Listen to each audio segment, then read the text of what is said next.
The Arizona sun blazed mercilessly over the rocky canyon, where Running Wolf crouched beside Stone Bear, both warriors observing the dusty settlement of Copper Creek through the shimmering heat. Their horses stood patiently in the shade of a towering saguaro, tails swishing at persistent flies. The desert air hung thick and still, carrying the scent of creosote bush and distant wood smoke from the settlement below. "You speak of courage, brother," Stone Bear said, his weathered face breaking into a mocking grin. "Yet I wonder if your bravery extends beyond counting coup and hunting deer." Running Wolf's dark eyes narrowed as he adjusted his grip on his rifle. At 25, he had earned respect among their band through countless raids and successful hunts. His lean, muscular frame bore the scars of battle, and his long black hair was adorned with eagle feathers that marked his achievements. The morning's hunt had been successful. 3 jackrabbits hung from his saddle, but Stone Bear's tone suggested this conversation had nothing to do with hunting game. "Speak plainly, Stone Bear. What challenge do you bring?" Stone Bear pointed toward the settlement below, where wooden buildings clustered around a main street like prairie dogs around their burrows. Dust devils danced between the structures, and the distant sound of hammering echoed from the blacksmith's shop. "See that woman there by the general store? The white widow who waddles like a buffalo cow heavy with calf?" Running Wolf squinted against the glare and spotted her immediately. Martha Collins moved slowly between the storefront and a loaded wagon, her substantial figure draped in a faded blue dress that had seen better days. Even from this distance, her considerable size was unmistakable. She paused frequently, pressing a handkerchief to her forehead as she worked under the brutal sun. "The miners call her Fat Martha," Stone Bear continued with cruel amusement. "Her husband died in the copper mine 6 moons ago when a support beam crushed him like an ant. She weighs more than 2 strong ponies, they say. The ground shakes when she walks." "What of her?" Running Wolf asked, though something in his friend's tone made his stomach tighten with unease. Stone Bear's grin widened, revealing teeth stained by years of tobacco use. "I wager you wouldn't dare take her as your wife. Not the great Running Wolf, who claims no challenge is too great for him. You who boasts of stealing horses from cavalry camps and taking scalps from armed soldiers." The insult hit like a physical blow. Running Wolf's jaw clenched as he watched Martha struggle to lift a heavy sack of flour into her wagon. Her movements were labored but determined, and even at this distance, he could see the resolve in her posture. Sweat darkened her dress beneath her arms and down her back. "You question my courage with such foolishness? Prove me wrong," Stone Bear challenged, his voice dropping to a dangerous whisper. "Court her. Marry her. Live as her husband for 1 full season. Share her bed and call her wife before all who will listen. Do this and I will give you my best warhorse and my grandfather's silver-adorned rifle." Running Wolf considered the stakes with growing amazement. Stone Bear's warhorse was legendary among their people, a black stallion faster than the desert wind and trained for battle. The animal could outrun cavalry mounts and had never been wounded in combat. The rifle had been taken from a cavalry officer during a raid 3 years ago and was worth more than 20 ordinary weapons, inlaid with silver and perfectly balanced. "And if I refuse this mad challenge, then all will know that Running Wolf's courage ends where a white woman's bed begins, that you fear what lies beneath her skirts more than you fear cavalry bullets or grizzly claws. The story will spread to every camp from here to the Salt River." Heat that had nothing to do with the desert sun flushed Running Wolf's cheeks. Around their camp, such a story would spread like wildfire across dry grass. His reputation, built over years of proven valor, would crumble into dust and blow away on the desert wind. Warriors would smirk behind their hands when he passed. Children would whisper jokes about his cowardice. "What makes you think she would accept an Apache husband? White women fear us." Stone Bear shrugged, enjoying his friend's discomfort. "She's alone, struggling like a wounded doe. Her husband left debts that grow like tumbleweeds. The townspeople whisper that she may lose everything soon, the house, the small plot of land, even her dead husband's tools. A strong provider might seem like salvation from heaven itself, even if his skin is red as clay." Running Wolf studied the woman below more carefully. Martha had finished loading her wagon and now stood wiping her brow with a handkerchief. There was something in her posture, not defeat, but weariness mixed with stubborn determination. She moved with the careful dignity of someone carrying invisible burdens. "1 season," Running Wolf said slowly, tasting the words like bitter medicine, "from wedding day to the time when leaves fall yellow and the first frost touches the mountains. And you'll tell no one of this wager until the season ends?" Stone Bear's eyes gleamed with anticipated victory. My tongue will be silent as the grave, brother. This secret dies with us, or lives with your success." They clasped forearms in the traditional manner, sealing the agreement with grips that could crush bones. As they mounted their horses to return to camp, Running Wolf cast one last look at Martha Collins. She was climbing laboriously onto her wagon seat, her face flushed with effort and heat, completely unaware that her life was about to change forever. He had no idea that this bet would transform everything he thought he knew about courage, love, and himself. The greatest hunt of his life was about to begin. 3 days later, Running Wolf rode into Copper Creek as the morning sun painted the desert mountains purple and gold. He had traded his traditional Apache clothing for a clean white shirt, dark trousers, and worn leather boots purchased from a Mexican trader. His long hair was braided neatly down his back, and he carried himself with the quiet confidence of a man who had faced death and emerged victorious. The townspeople stopped their morning activities to stare. Children peeked from behind their mothers' skirts, while men's hands drifted unconsciously toward their weapons. An Apache in town was unusual enough. One dressed like a civilized man was practically unheard of. Running Wolf ignored their stares and guided his horse directly to Collins's general store, where Martha was already at work, sweeping dust from the wooden porch. She looked up at the sound of hoofbeats, and their eyes met for the first time. Hers were pale blue like winter sky, set in a round face, flushed pink from exertion. Despite her size, there was something graceful in the way she held herself, like a woman who had once been beautiful and still remembered how. "Good morning, Mum," Running Wolf said, dismounting with fluid grace. His English was careful but clear, learned from years of trading negotiations. "I am called Running Wolf. I come seeking work." Martha's grip tightened on her broom handle. "Work?" Her voice was softer than he had expected, with a slight tremor that spoke of nervousness rather than fear. "What kind of work?" "Any honest work. I am strong, and I learn quickly." He gestured toward the heavy boxes stacked beside her door. "These look heavy for one person to move alone." She studied him with surprising directness, taking in his clean appearance and respectful manner. Most Apache she had encountered were either trading or raiding. This calm politeness was unexpected. "You speak English well. My grandmother was Mexican. She taught me her language, and I learned yours from traders." This was partially true. His facility with languages came from necessity in a world where survival often depended on communication. "I cannot pay much," Martha said slowly. "Business has been difficult since my husband passed. I do not ask for much. Perhaps a meal and small payment when work is finished." Martha hesitated, glancing around at the watching townspeople. Mrs. Henderson from the boarding house was frowning disapprovingly, while old Pete from the saloon shook his head in obvious disgust.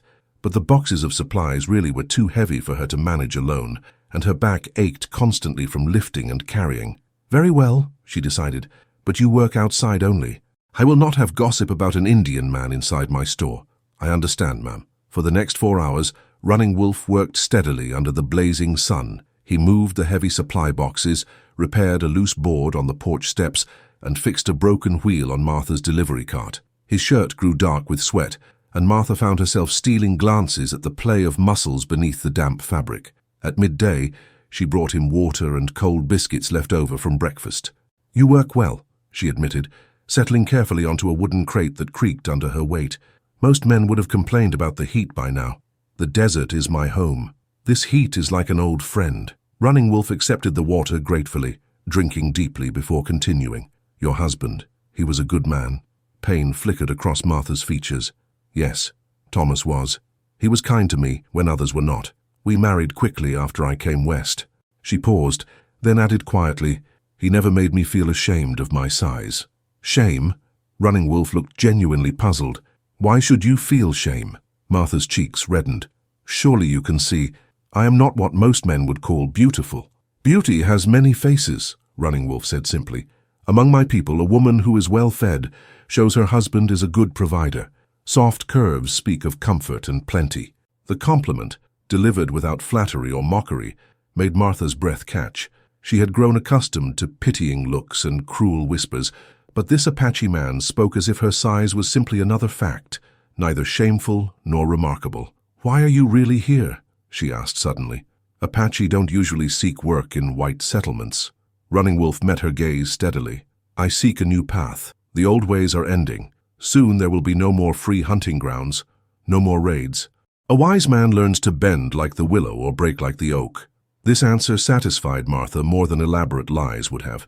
She had seen enough of frontier life to recognize truth when she heard it. As afternoon lengthened into evening, Running Wolf completed his tasks and accepted payment of $2 silver, more than Martha could easily afford, but his work had been worth twice that amount. As he prepared to mount his horse, she found herself reluctant to see him go.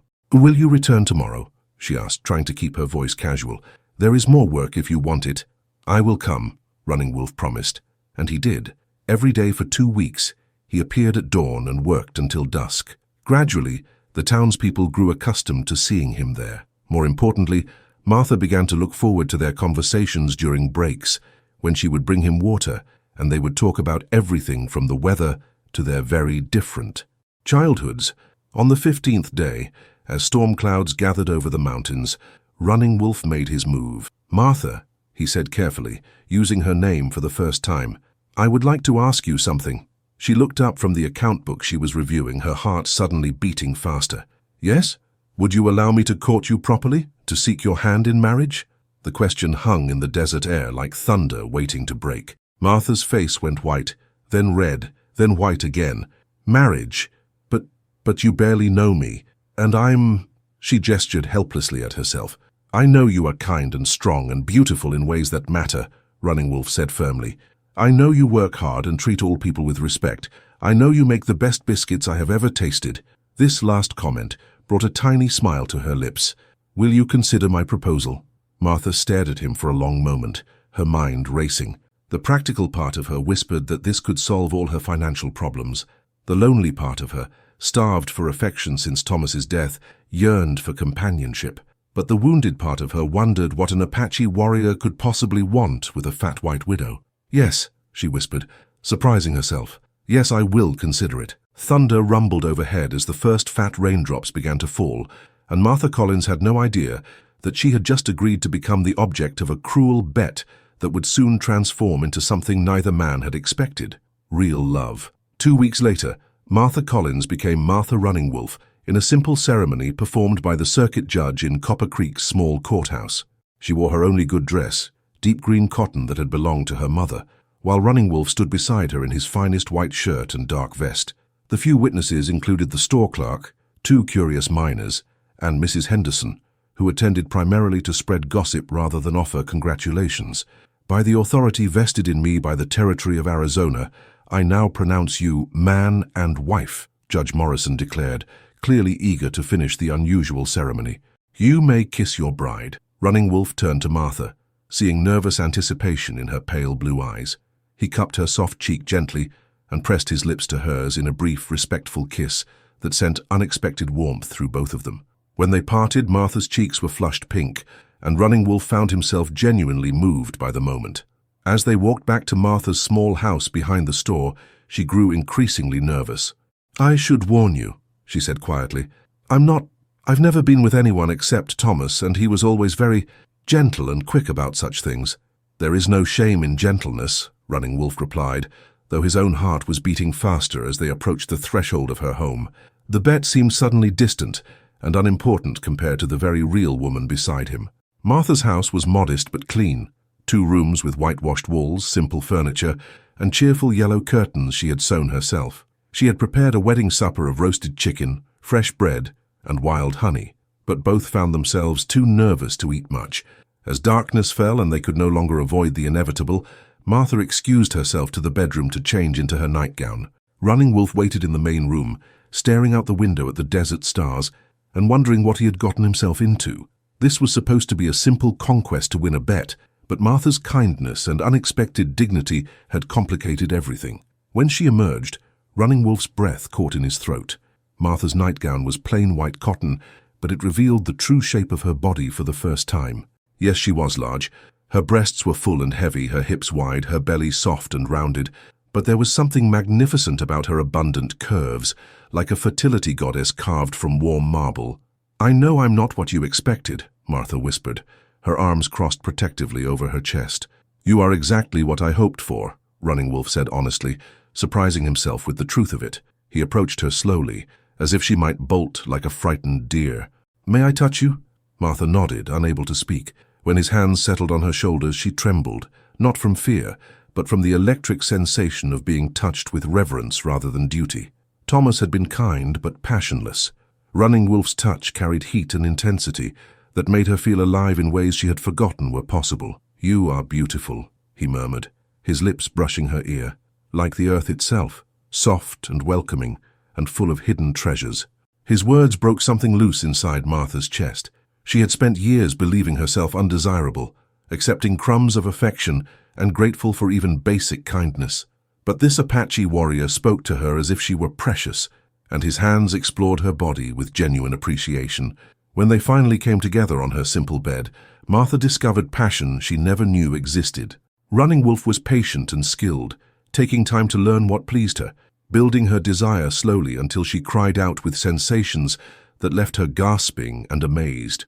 Her soft body welcomed his lean strength, and she found herself responding with an abandon that shocked them both. "Martha," Running Wolf groaned against her throat as she moved beneath him with surprising grace and eagerness. Her large body was incredibly responsive, her skin silk soft and fever warm. Every curve and valley offered new delights, and her unashamed enthusiasm ignited something primal in him. Afterward, as they lay entwined in the narrow bed, Martha traced patterns on Running Wolf's chest with wondering fingers. "I never knew it could be like that," she whispered. He was a good man, but this—" She trailed off, blushing. "This was a gift from the spirits," Running Wolf said softly, and meant it. The bet that had brought him here seemed like a cruel joke now. What had started as a challenge to his pride had become something real and precious. As Martha dozed against his shoulder, her breathing deep and peaceful, Running Wolf stared at the ceiling and felt the first stirrings of genuine love. Her passion had been a revelation, not the desperate gratitude he had expected from a lonely widow, but the joyful sensuality of a woman finally allowed to embrace her own desires. She was soft where he was hard, pale where he was dark, gentle where he was fierce, but in bed they fit together like two halves of a whole, her generous curves perfectly complementing his lean strength. She had given herself to him completely, without shame or reservation, and in doing so had awakened something in him that went far beyond physical satisfaction. When morning came, Martha woke to find her new husband watching her with an expression she couldn't quite read. "Good morning, wife," he said quietly. "Good morning, husband," she replied, then blushed at her own boldness. Was I adequate?" Running Wolf's answer was to pull her close and kiss her deeply, tasting the sweetness of her mouth and feeling her body respond instantly to his touch. "More than adequate," he murmured against her lips. "You are extraordinary." As the sun rose over Copper Creek, neither Martha nor Running Wolf realized that their marriage of convenience was already transforming into something that would challenge everything they thought they knew about love, loyalty, and themselves. The bet that had brought them together was becoming the foundation of something infinitely more valuable and infinitely more fragile. For 6 weeks, Martha and Running Wolf lived as truly married couple, and their happiness bloomed like desert flowers after rain. Martha had never felt so cherished or desired. Running Wolf proved to be not only a passionate lover, but also a devoted husband who helped with the store, protected her from the townspeople's cruel whispers, and made her laugh with stories of his childhood adventures. Every morning she woke in his strong arms, feeling beautiful and beloved. Every evening they shared quiet dinners, followed by long hours of intimate conversation and tender lovemaking that left Martha glowing with satisfaction.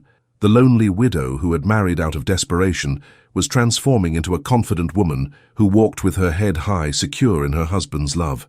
Running Wolf found himself falling deeper in love each day. Martha's gentle humor, her fierce intelligence when discussing store business, and her generous heart had captured him completely. When she laughed at his jokes, when she fussed over his wounds from ranch work, when she cried out his name in passion, every moment reinforced that this marriage had become the most real and precious thing in his life. The bet with Stone Bear seemed like a distant nightmare. Running Wolf avoided his old friend, claiming business in town kept him too busy for tribal gatherings. But secrets have a way of demanding their price, and Stone Bear grew impatient, waiting for news of his wager. On a sweltering August afternoon, while Martha worked inside the store and Running Wolf repaired fencing behind the building, Stone Bear arrived in Copper Creek with 3 other Apache warriors. They tied their horses outside the saloon and strode through town with the casual arrogance of men who feared nothing from the white inhabitants. Martha looked up from her ledger books as the bell above her door chimed. 4 Apache men entered, their presence filling the small space with tension and the scent of desert dust. She recognized none of them, but something in their manner made her stomach clench with unease. "We seek Running Wolf," the tallest one announced in heavily accented English.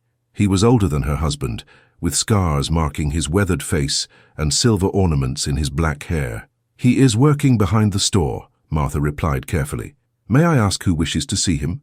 "I am Stonebear, his oldest friend. We have business to discuss." Martha nodded and called through the back door. Running Wolf appeared moments later, and the color drained from his face when he saw Stonebear. "Brother," he said in Apache, his voice tight with warning, "what brings you to town?" "Time grows short," Stonebear replied in the same language, his eyes glinting with malicious amusement. "The season ends soon.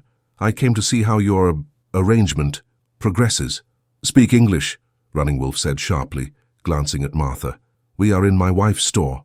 Stonebear's grin widened as he switched languages. "Of course. Your wife." He looked Martha up and down with obvious disdain. "I must say, brother, you have exceeded even my expectations. She is even larger than I imagined when we made our wager." Martha's blood turned to ice. "Wager?" she whispered. Running Wolf stepped forward, his hand moving instinctively toward his knife. "Stonebear, be silent." "Oh, but she should know," Stonebear continued with cruel delight. "She should know that her devoted husband married her to win a bet. That I wagered he would never dare take a fat white woman to wife, and he accepted the challenge to prove his courage." The words hit Martha like physical blows.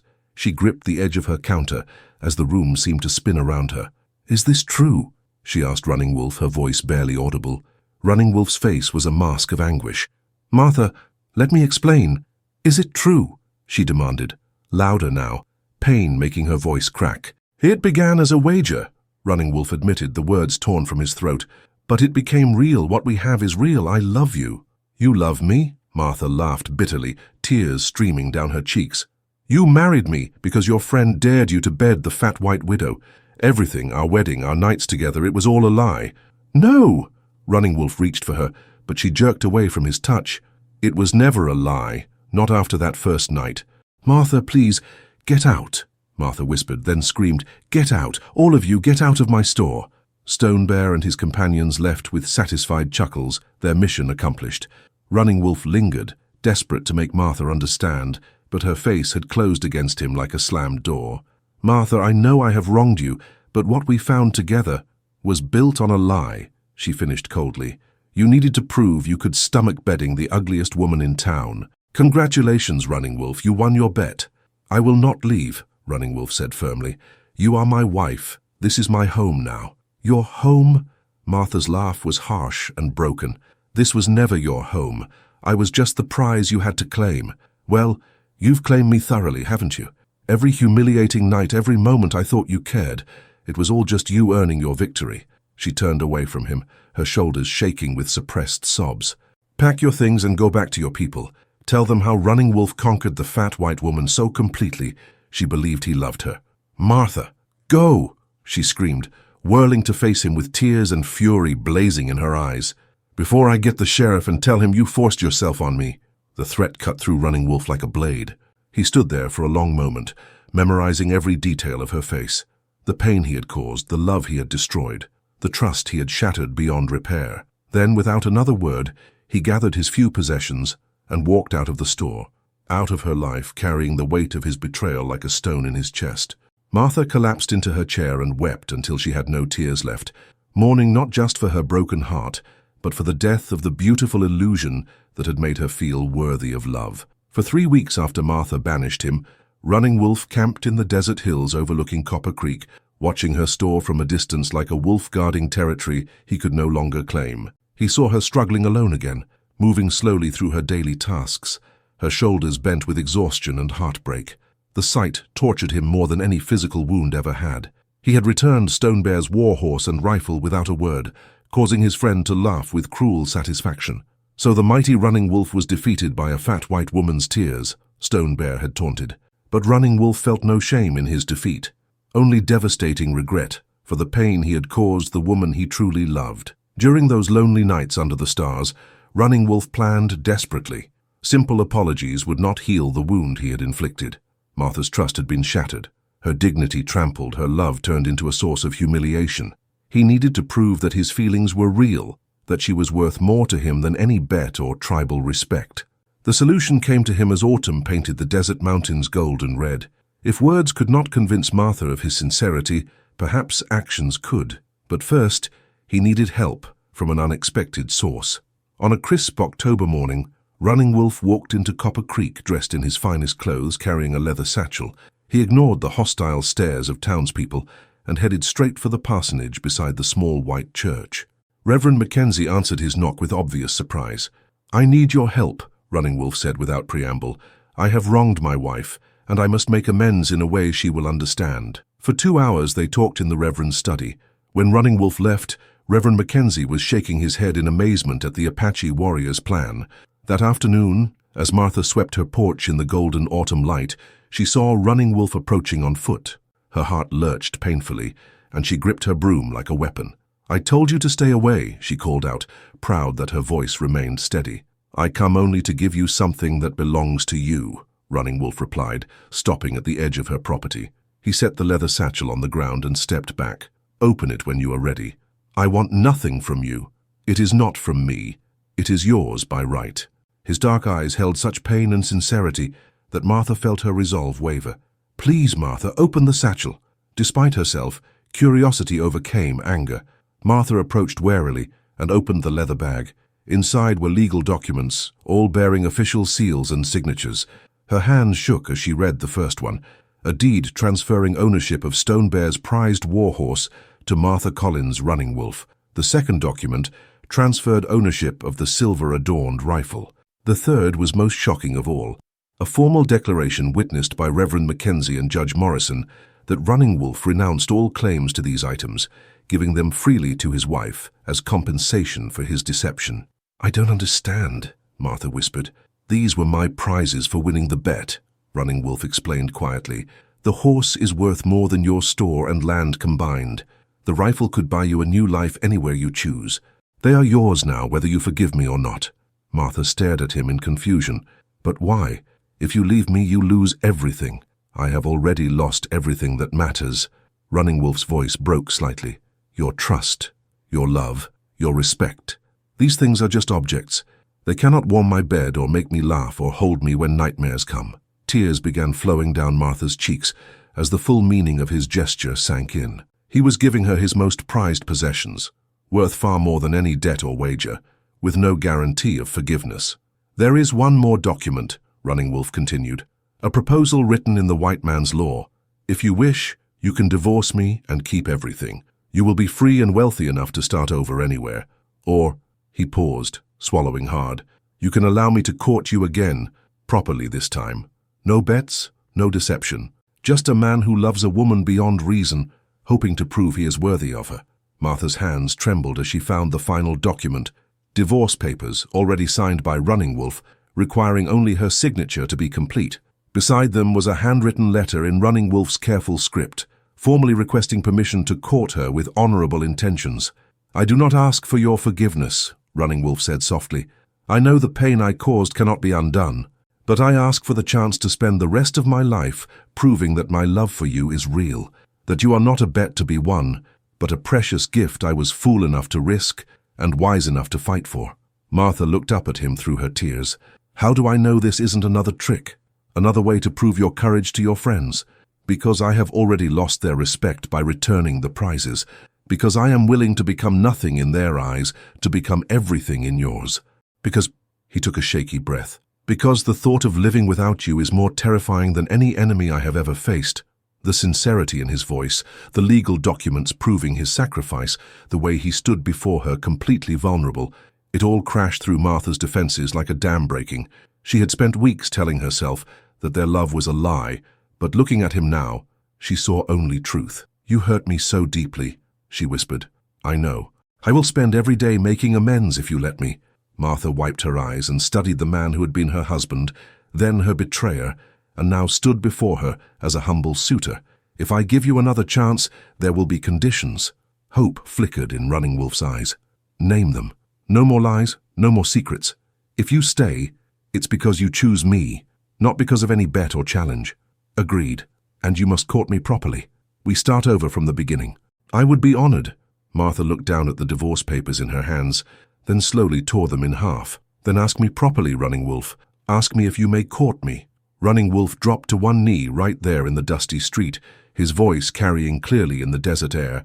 Martha Collins, Running Wolf, would you allow me the privilege of courting you? Would you give me the chance to win your heart honestly this time? Martha smiled through her tears, the first genuine smile she had worn in weeks. Yes, she said simply. Yes, you may court me. As the sun set over Copper Creek, Martha and Running Wolf sat on her porch steps, talking quietly about the future they might build together. It would not be easy. Trust, once broken, takes time to heal. But love, when it is real and fought for, can overcome even the deepest wounds.